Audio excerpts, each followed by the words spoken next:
రేవంత్ రెడ్డి గారిని మనందరిని ఉద్దేశించి మాట్లాడవలసిందిగా రిక్వెస్ట్ చేస్తున్నాం. Sir, your kind words please.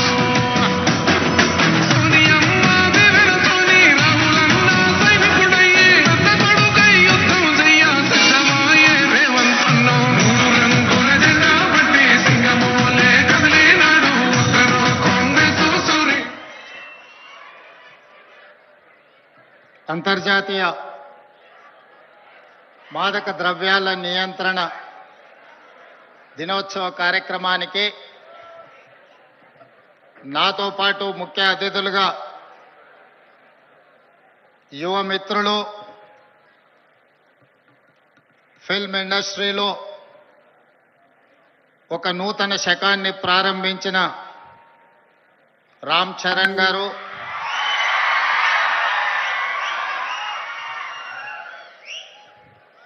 అదేవిధంగా ఏ బ్యాక్గ్రౌండ్ మూవీ ఇండస్ట్రీలో లేకపోయినా కష్టపడితే రాణించవచ్చు అని నిరూపించిన మరో యువమిత్రులు విజయ్ దేవరకొండ గారు,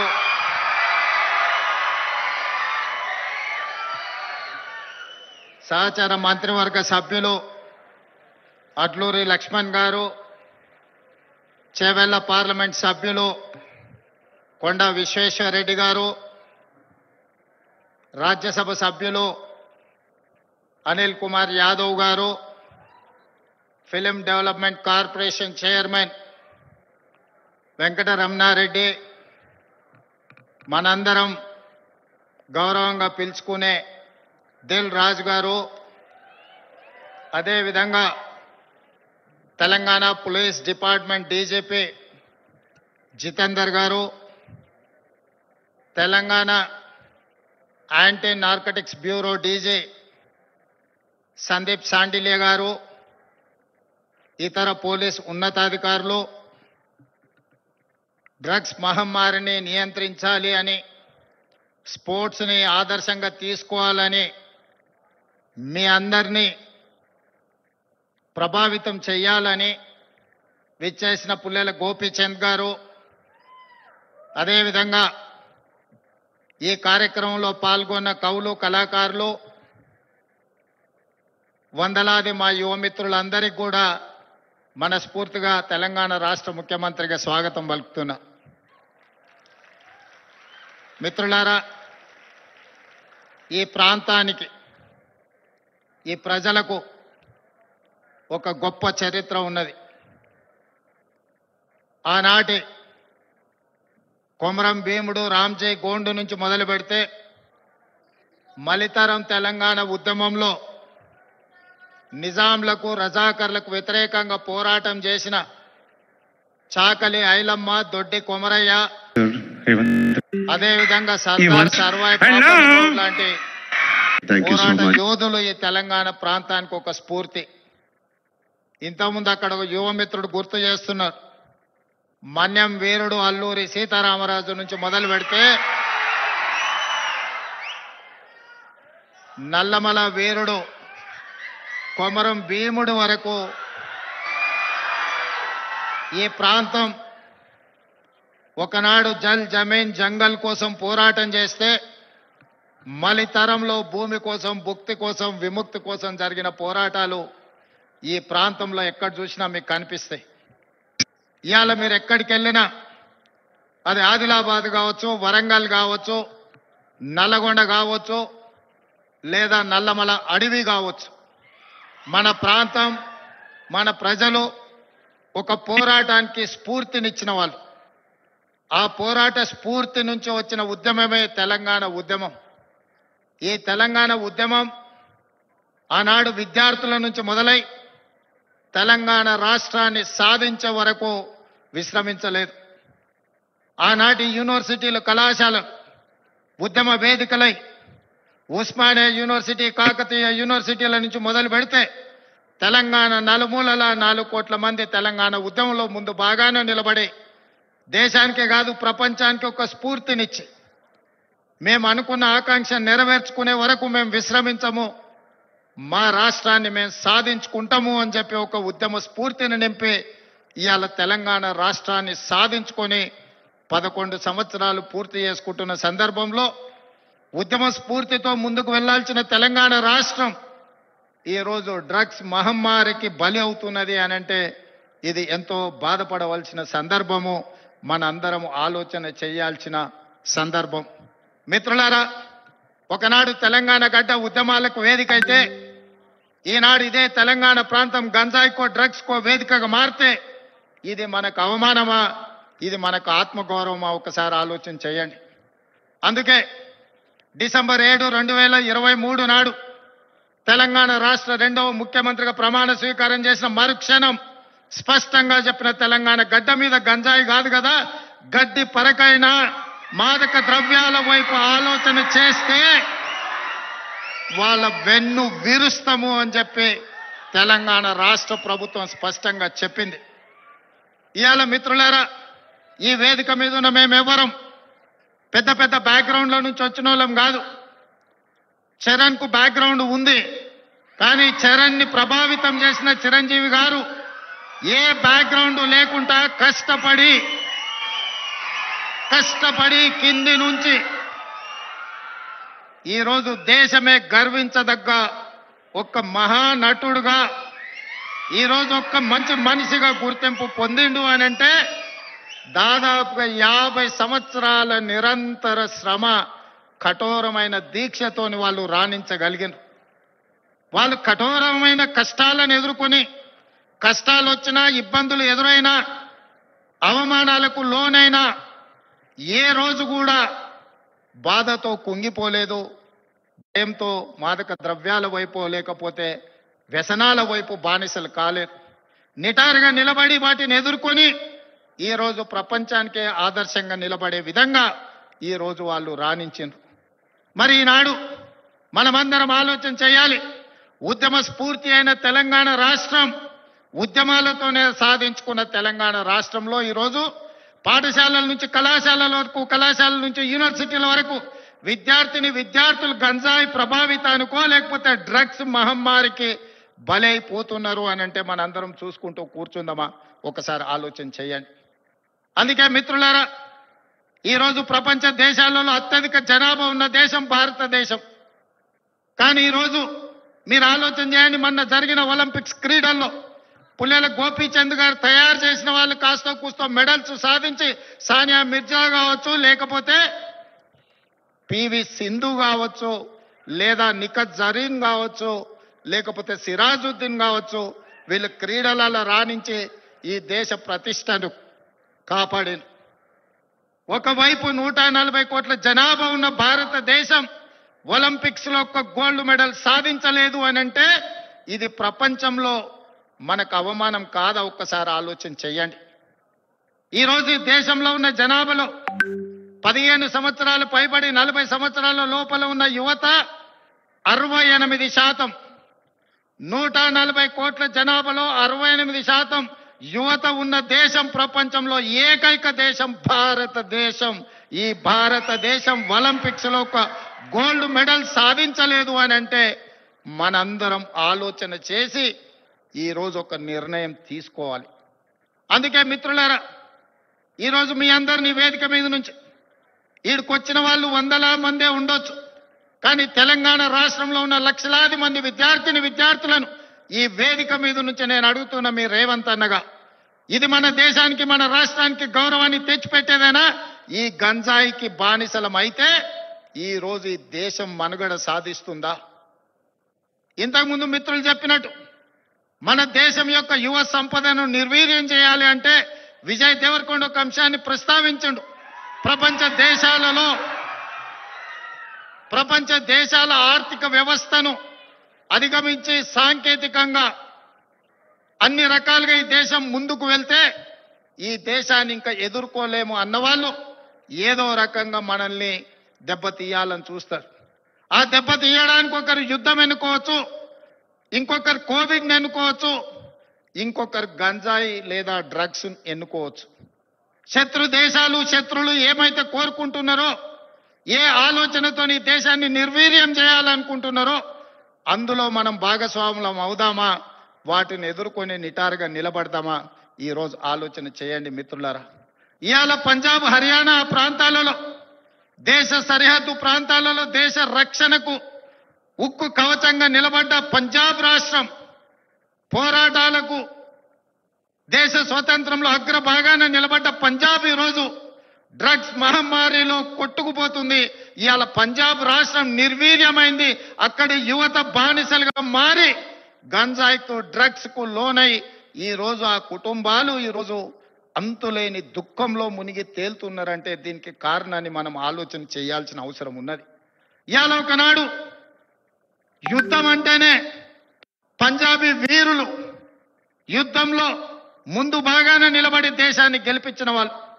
ఈ రోజు మరి అలాంటి వీరులున్న పంజాబ్ రాష్ట్రం నిర్వీర్యమైపోయి అక్కడ యువత గంజాయి డ్రగ్స్ కి బానిసలు అవుతున్నారు అని అంటే ఇది ఎంత వేగంగా మనల్ని కబలిస్తుందో ఒక్కసారి ఆలోచన చేయండి.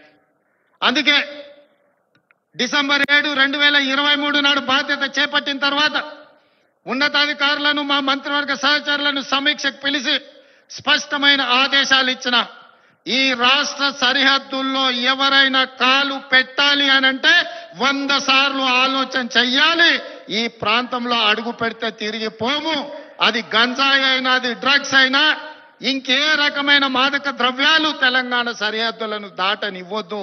అవసరమైతే సరిహద్దులు దాటి వాళ్ళ వెన్ను విర్చాలి అని చెప్పి ఈరోజు నేను మా అధికారులకు ఆదేశాలు ఇచ్చిన.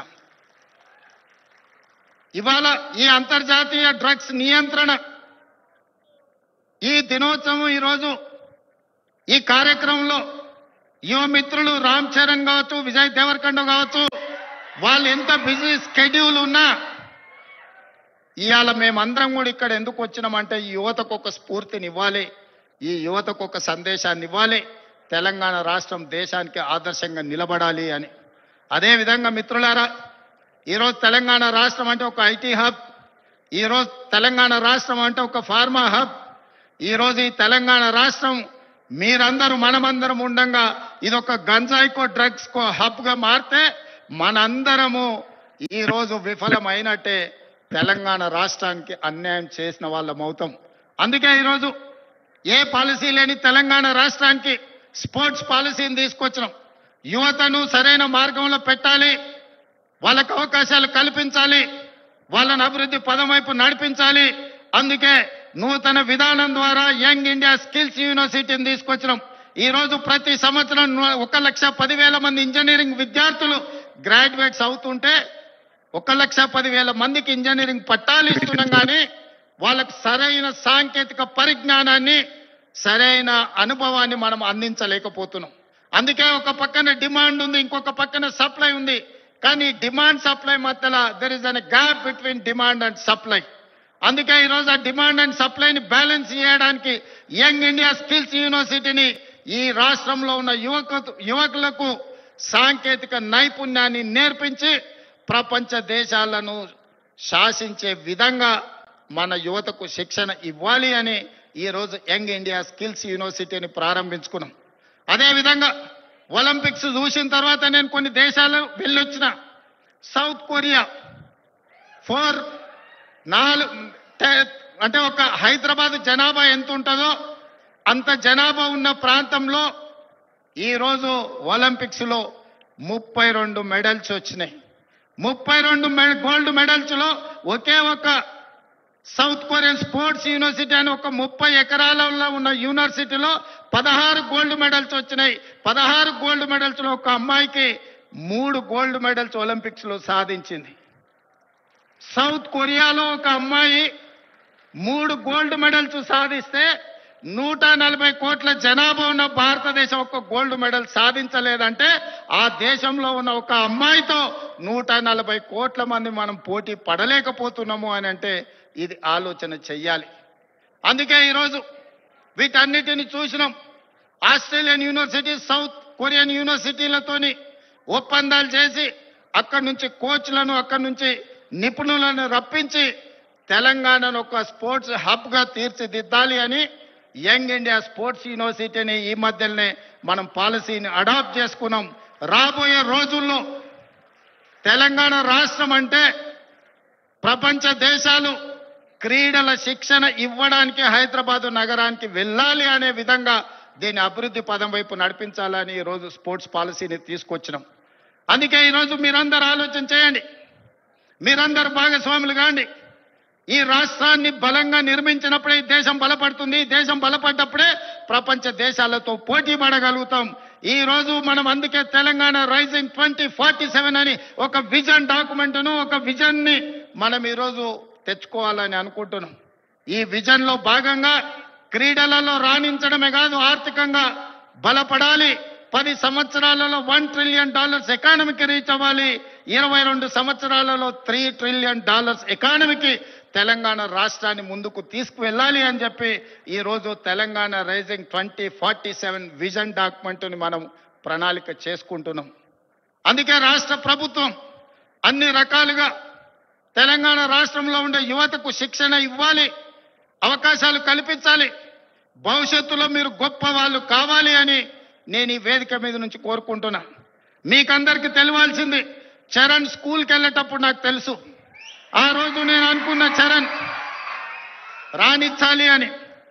ఈరోజు నేను గర్వంగా ఫీల్ అవుతున్నా. నా కళ్ళ ముందల్లే స్కూల్ నుంచి కాలేజ్, కాలేజ్ నుంచి రియల్ లైఫ్ నుంచి రియల్ స్టార్ లాగా ఫిల్మ్ ఇండస్ట్రీలో రాణించి ఈరోజు RRR ద్వారా ఆస్కార్ అవార్డుని సాధించి దేశానికి ఒక గౌరవాన్ని తెచ్చిపెట్టాడు.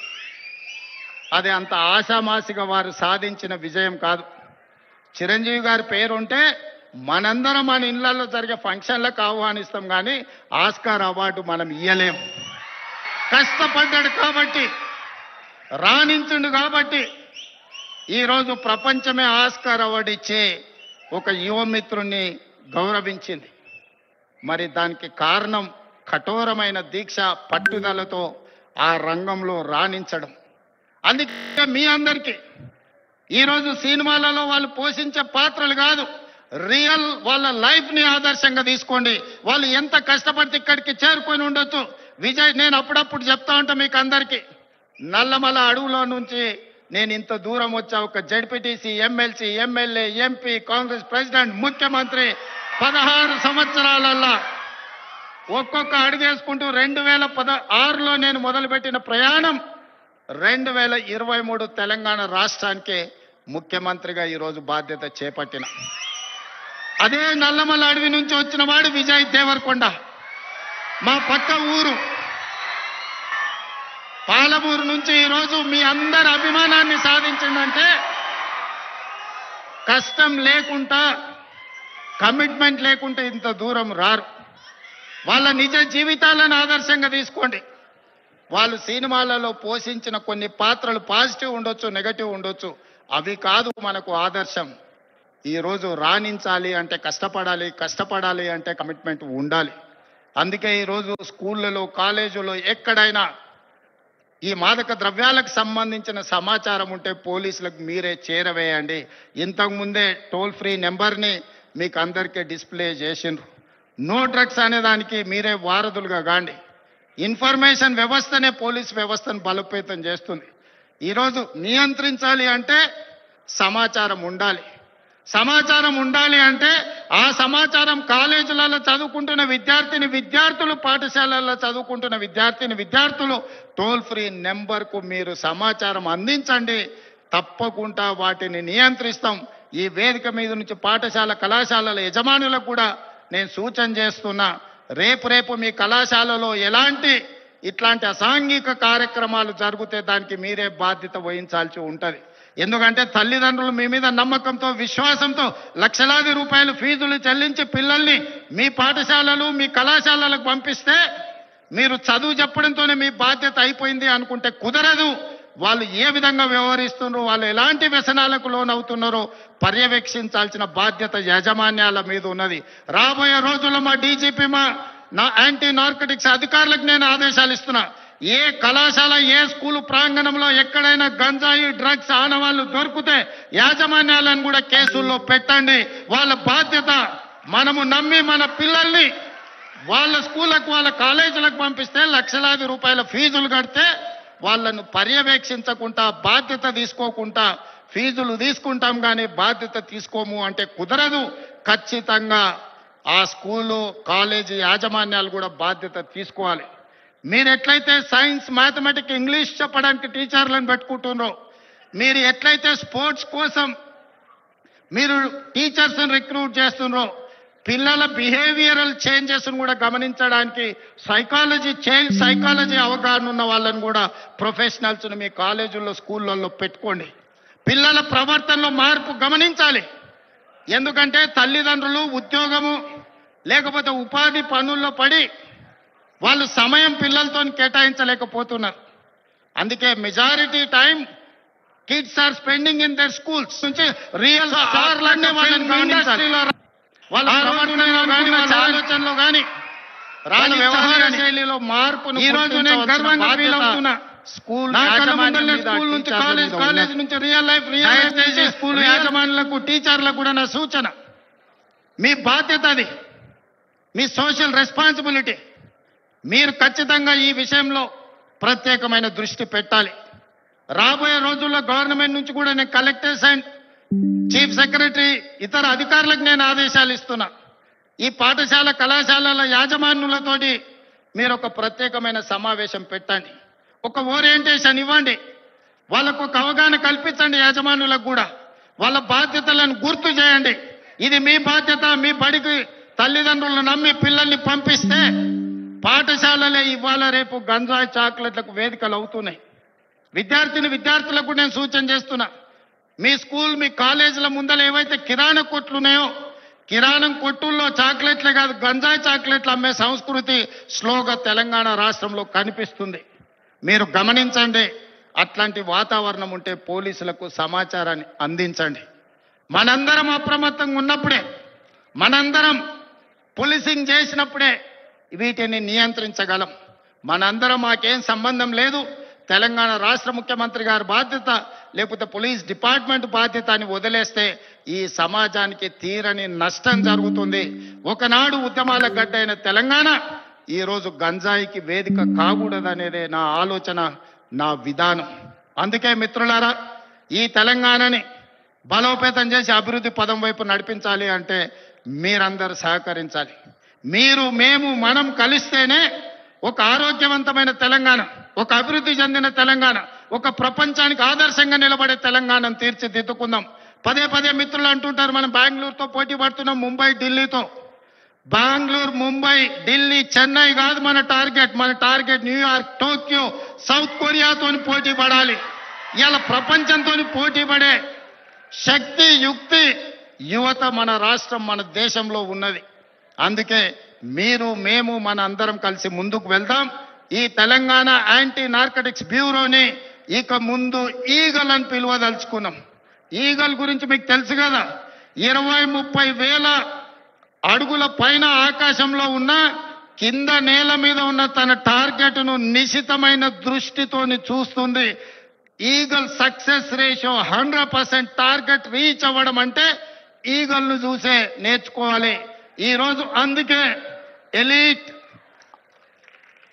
మనం ఈరోజు తెలంగాణ ప్రభుత్వం ఈ యాంటీ నార్కటిక్స్ డ్రగ్ దీంట్లో ఈరోజు ఎలీట్ గ్రూప్ ని మనం ఈరోజు ఎస్టాబ్లిష్ చేస్తున్నాం. ఎందుకంటే ఈ డ్రగ్స్ ఎన్ఫోర్స్మెంట్ లాని చేయడానికి ఈగల్ అనే ఒక ఆర్గనైజేషన్ ని క్రియేట్ చేస్తున్నాం. రేపు పొద్దుగాల అడవుల్లో గంజాయి పండించే వాళ్ళని కూడా ఈరోజు మనం ఈగల్ కి ట్రైనింగ్ ఇస్తున్నాం. ఈ మధ్య కాలంలో యాంటీ డ్రోన్ ట్రైనింగ్ ఇచ్చినాం. ఎక్కడైనా వివిఐపీలు ఉన్న ప్రాంతంలో ఈగలు ఉంటే, Sandeep give it to me.